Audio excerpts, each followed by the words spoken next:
अस्सलाम वालेकुम। पाकिस्तान की टी20 वर्ल्ड कप 2026 के लिए टीम सिलेक्शन पर पाकिस्तान के स्क्वाड पर एक बड़ी इंपॉर्टेंट अपडेट है। कुछ खोटे सिक्कों को वापस लाने का डिसीजन किया गया है। कुछ डिजर्विंग प्लेयर्स को ड्रॉप कर दिया गया है और कुछ अच्छी इंक्लूजन भी स्क्वाड में हुई हैं। पाकिस्तान का 15 मेंबर स्क्वाड टी20 वर्ल्ड कप के लिए क्या होगा और साथ में जो 3 ट्रैवलिंग रिजर्व होंगे वो कौन से होंगे, इसकी डिटेल्स मैं आप इस वीडियो में शेयर करूंगा। आप देख रहे हैं पाकिस्तान क्रिकेट पॉडकास्ट और मैं हूं शाहिद खान। देखिए, अभी पाकिस्तान ने जो स्क्वाड अभी श्रीलंका वाली सीरीज में खिलाया था, इस स्क्वाड में कुछ प्लेयर्स ऐसे हैं जो कि टी20 वर्ल्ड कप के लिए ऐड किए जाएंगे और कुछ प्लेयर इस स्क्वाड में से रिमूव किए जाएंगे। पाकिस्तान ओपनिंग कॉम्बिनेशन पर तो अब शायद फरहान और साइम अयूब के साथ ही जाएगा। इसमें पाकिस्तान किसी किस्म का कोई एक्सपेरिमेंट करने के मूड में नहीं है।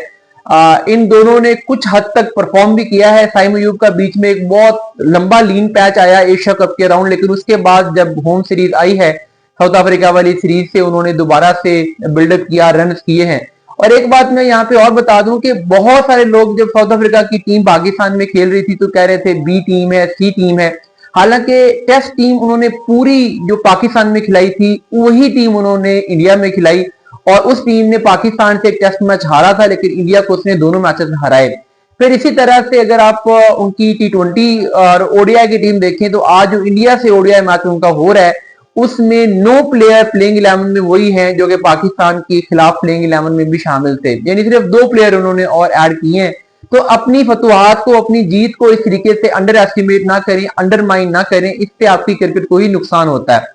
एनी हाउ, पाकिस्तान की हम टीम की बात कर रहे थे। ओपनिंग पे साइम अयूब और शार्दुल फरहान होंगे। नंबर 3 पे मिडिल ऑर्डर के लिए पाकिस्तान ने बाबर आजम को लेके जाना है। अब ये बात क्लियर है, बाबर ने रन किए हैं और जो भी सिचुएशन थी उसके अकॉर्डिंगली उन्होंने बैटिंग की है। साउथ अफ्रीका से एक आखिरी मैच उन्होंने जितवाया और अभी ट्राई नेशन सीरीज में भी उन्होंने 2-3 अच्छी इनिंग्स खेली हैं। साथ में सलमान अली आगा, जिनकी बैटिंग पोजीशन पर, जिनकी टीम में एज अ प्लेयर जगह पे क्वेश्चन मार्क थे और अब भी हैं, लेकिन उनको अब बैक करने का डिसीजन किया गया है। एक तो जो उन्होंने इनिंग्स खेली थी श्रीलंका के खिलाफ आखिरी मैच में, बड़ी जबरदस्त इनिंग्स थी, उसके बाद उनको अब स्पेस देने का डिसीजन किया गया और ये कहा गया कि अब क्योंकि टी20 वर्ल्ड कप में जस्ट 2 महीने का टाइम है और आगा ने कुछ रन भी किए हैं, तो चलो हम इसको टाइम देते हैं। ओवरऑल सलमान अली आगा ने इस साल पाकिस्तान के दूसरे टॉप स्कोरर रहे हैं, लेकिन उनका स्ट्राइक रेट 115 का रहा है इस पूरे साल में। तो बहुत सारे क्वेश्चन उनकी जगह पे हैं, उनकी टीम में शमूलियत पे हैं, लेकिन अब खबरें यही हैं कि जो एक स्प्लिट डिवीजन थी सलमान अली आगा के बारे में, वो चेयरमैन मोहसिन नकवी के वोट की वजह से अब उनकी जगह क्लियर हो गई है पाकिस्तान की सिलेक्शन कमेटी में। और कोचिंग स्टाफ में से कुछ लोग चाह रहे थे कि शाहिन शाह अफरीदी कप्तान बन जाए, लेकिन मोहसिन नकवी साहब जो पीसीबी चेयरमैन हैं, उनके बारे में ये अपडेट है कि उन्होंने इसमें अपना वीटो कार्ड यूज किया और उन्होंने कहा कि नहीं, आप सलमान अली आगा को कप्तान रखो। बहरहाल उसके साथ कीपर बैट्समैन पाकिस्तान उस्मान खान को लेके जाएगा और शायद ज्यादा बैकअप कीपर होंगे अगर जरूरत पड़ती है। तो इसके अलावा पाकिस्तान और कोई कीपर बैट्समैन लेके नहीं जा रहा, यानी ना तो मोहम्मद रिजवान पाकिस्तान के स्क्वाड में होंगे, ना ही मोहम्मद हारिस होंगे और अभी के लिए आजम खान भी पाकिस्तान टीम में कम बैक करते नजर नहीं आते। उस्मान खान की मिडिल ऑर्डर में परफॉर्मेंस से कोच माइक हैसन बहुत सेटिस्फाइड है। उनके ख्याल में उन्होंने छोटी इनिंग्स खेली लेकिन बड़ी कारआमद इनिंग्स खेली और उन्होंने अच्छी सेंस का मुजाहरा किया बैटिंग करते हुए। लूज शॉट्स नहीं खेली हैं, पैनिक नहीं हुए हैं और जब भी उन्हें चांस मिला है उन्होंने सिचुएशन के अकॉर्डिंगली अच्छी बैटिंग की है। उसके साथ फखर जमान को मिडिल ऑर्डर में परमानेंट कर लिया गया है। हालांकि कुछ दिन पहले तक वो पाकिस्तान की ओपनिंग के कैंडिडेट थे, लेकिन जैसे उन्होंने आके नीचे आके रन किए हैं तो उसके बाद अब वो मिडिल ऑर्डर के नंबर 5, नंबर 6 के लिए पाकिस्तान का टी20 वर्ल्ड कप तक एक मेन बैट्समैन के तौर पे, फिनिशर के तौर पे वो जाएंगे। अब पाकिस्तान ने मिडिल ऑर्डर में हसन नवाज को इस स्क्वाड में लिया था, लेकिन अनफॉर्चुनेटली टी20 वर्ल्ड कप के स्क्वाड से हसन नवाज को ड्रॉप कर दिया गया है।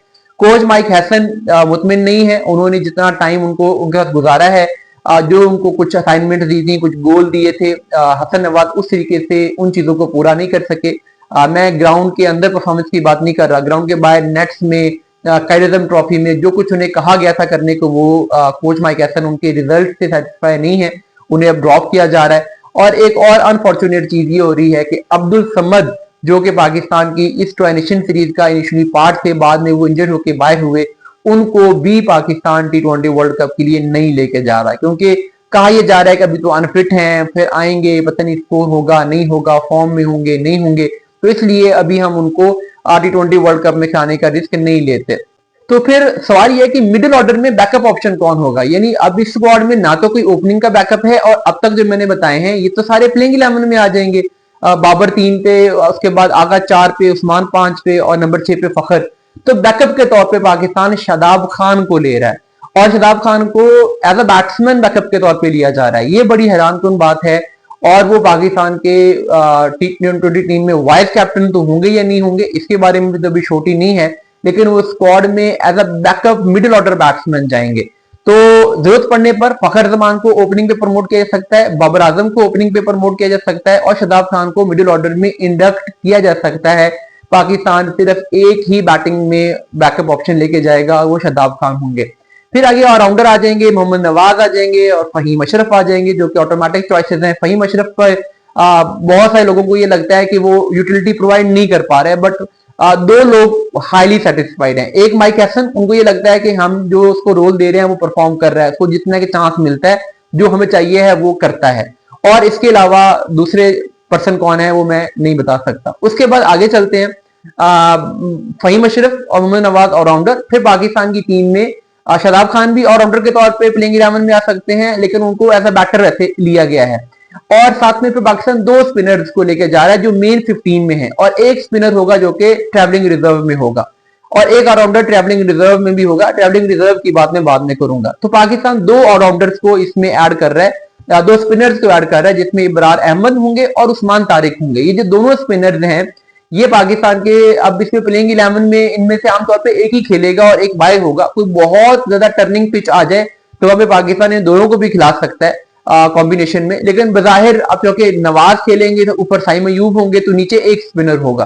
तो लेकिन ये स्क्वाड में दोनों जाएंगे, इब्रार अहमद और उस्मान तारिक। तो यहां तक पाकिस्तान के पास 11 प्लेयर्स बन जाते हैं। फिर पाकिस्तान के पास उसके बाद 4 पेसर्स की जगह बचती है कि ये 4 पेसर्स कौन से होंगे। ओबियसली शाहीन शाह अफरीदी एक नाम है, सलाम मिर्जा दूसरा नाम है, और मोहम्मद वसीम जूनियर तीसरा नाम है। इसमें तो कोई डाउट ही नहीं, कोई डिबेट ही नहीं है। तो ये कुल मिला के पाकिस्तान के 14 प्लेयर्स बन जाते हैं, जो आपके अभी मैंने बता दिए हैं। 15वां प्लेयर कौन होगा? नसीम शाह और हारिस रऊफ, दोनों ऑप्शन डिस्कस हुए हैं, लेकिन अभी के लिए पाकिस्तान नसीम शाह के साथ जाएगा।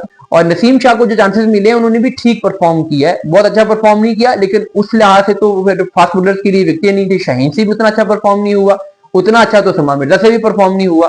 तो इसलिए फिर नसीम शाह को स्क्वाड में ऐड किया जाएगा, और हारिस रऊफ पाकिस्तान के ट्रैवलिंग रिजर्व का पार्ट होंगे। तो हारिस रऊफ को भी पाकिस्तान सिस्टम से निकाल नहीं रहा, और वहां पर ट्रैवलिंग रिजर्व में 2 और प्लेयर भी पाकिस्तान स्क्वाड में ऐड होंगे, और उनमें एक ऑलराउंडर लिया जाएगा जो कि पाकिस्तान साइम अयूब की रिप्लेसमेंट के तौर पे इस्तेमाल करेगा।